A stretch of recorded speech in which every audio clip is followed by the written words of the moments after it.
BFM Business, Tech & Co, Techimo. Oui, Techimo à 20h40 tous les lundis soirs en direct à la télé, à la radio. Vous nous retrouvez aussi en replay.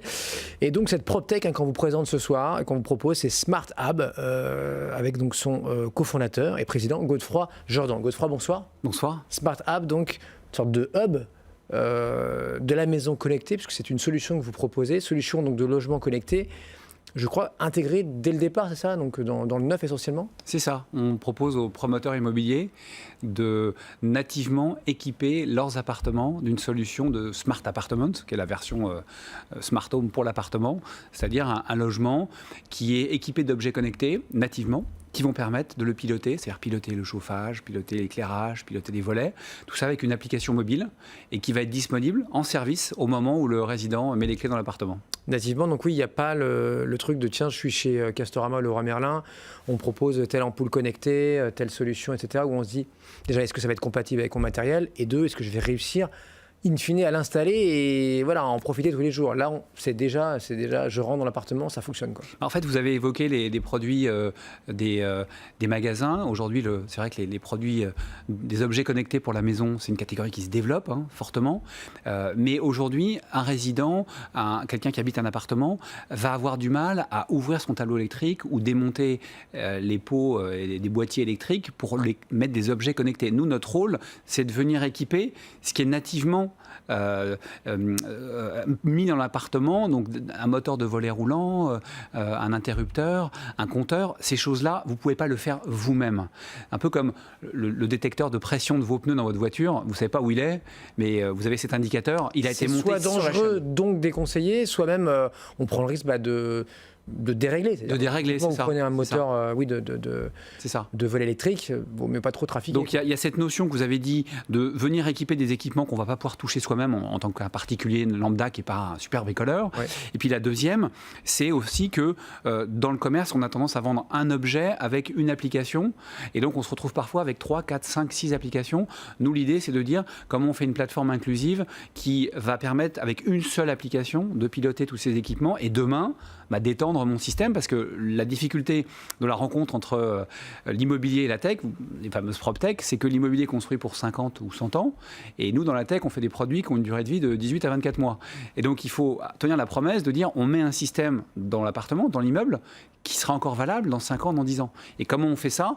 On fait ça en construisant un système qui est nativement ouvert et qui va se mettre à jour. De la même façon que vos applications sur votre téléphone mobile, elles se mettent à jour et elles évoluent en fait au fil du temps. Il faut que ça soit la même chose dans l'appartement avec les systèmes de Smart Apartment. Et qu'on comprenne bien, donc vous, chez Smart Hub, Godefroy, vous êtes où dans cette chaîne de valeur? C'est-à-dire que vous allez vous nourrir et faire votre marché sur déjà toutes les technologies qui existent.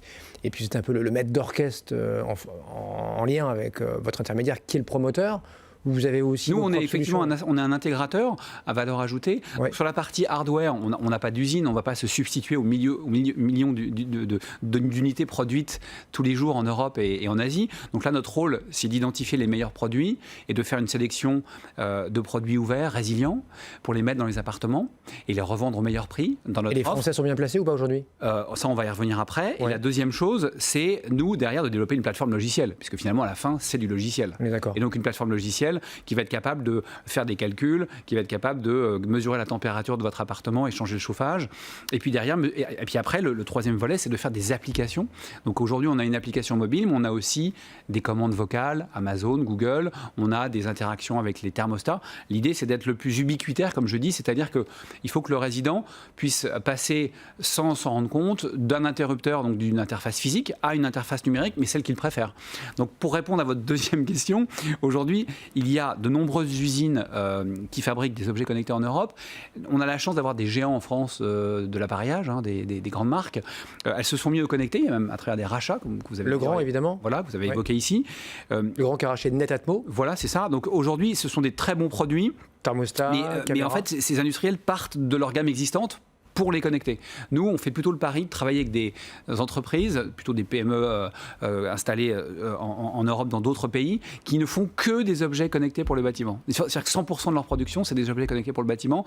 Alors ça nous permet d'avoir des produits qui sont sur des technologies plus ouvertes, parce que les grands fabricants français ont tendance à faire des écosystèmes fermés. C'est-à-dire qu'ils veulent que leurs clients en fait, naviguent dans leur gamme, mais sortent pas de leur gamme pour faire dialoguer leurs produits avec ceux d'un autre. En mode Apple, quoi.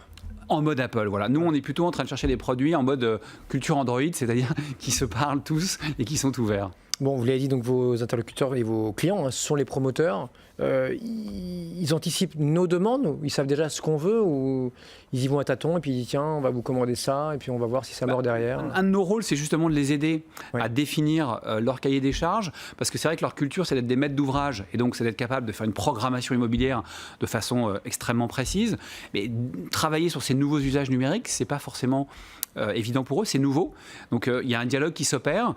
Comme je vous l'ai dit, on a un terrain de jeu qui est quand même assez circonscrit. C'est qu'est-ce qu'ils vont mettre dans votre appartement. C'est sûr que s'ils vous mettent un volet roulant, c'est logique de se dire est-ce qu'on va pouvoir piloter ce volet roulant avec une appli. S'ils n'en mettent pas, la réponse est donnée. Donc on va partir de leur notice, leur programmation, et puis on va essayer de décliner ça. Et dans les nouveaux gadgets à la mode, qui n'en sont pas d'ailleurs des gadgets, qu'est-ce que vous offrez maintenant là? Qu'est-ce que vous proposez? Je ne sais pas si on peut parler de gadgets, parce qu'évidemment, le triptyque chauffage, éclairage et les fenêtres et les volets, c'est les basiques. C'est les basiques et ça existe depuis 20 ans.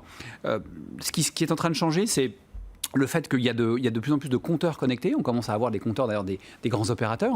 Nous, on est la première start-up qui parle à un compteur Gaspard de GRDF. On peut récupérer les données. Et on voit que cette logique de dire le comptage de l'eau, du gaz, de l'électricité, même des chaudières, se fait de façon numérique. C'est quelque chose qu'on voit de plus en plus apparaître. Une deuxième tendance de fond qui est mûre sur beaucoup d'autres marchés, notamment en Asie, ce sont les serrures connectées. Ouais. Qui vont permettre, par exemple, d'ouvrir la porte avec son téléphone si on a oublié ses clés, d'ouvrir à distance à un livreur ou à la femme de ménage, ou à ses enfants voilà. Qui, eux, n'ont pas. Ça, c'est quelque chose aujourd'hui qui marche très bien. Il y a de très bonnes startups européennes qui ont développé des technologies. Et le dernier exemple Si vous en avez un. Le dernier exemple, après, c'est de connecter également les équipements qui sont intrinsèques à l'immeuble. Je prends un exemple assez simple, les boîtes aux lettres qui aujourd'hui deviennent des boîtes aux lettres connectées, avec notamment des grands formats qui vous permettent de recevoir des gros colis livrés par les e-commerçants. Demain, on va pouvoir recevoir des notifications ou programmer une livraison à travers son application SmartHub. Et la communication aussi, je crois, avec le syndic sur lequel vous travaillez, c'est peut-être mieux qu'un mail auquel on peut avoir une réponse en 8 jours quand on a une réponse. Vous proposez aussi des services là-dessus, je crois. Merci beaucoup, Godefroy Jourdan. Donc, SmartHub, avec un H au milieu. SmartHub sur BFM Business dans Tech Imo. BFM Business, Tech & Co, Tech Imo.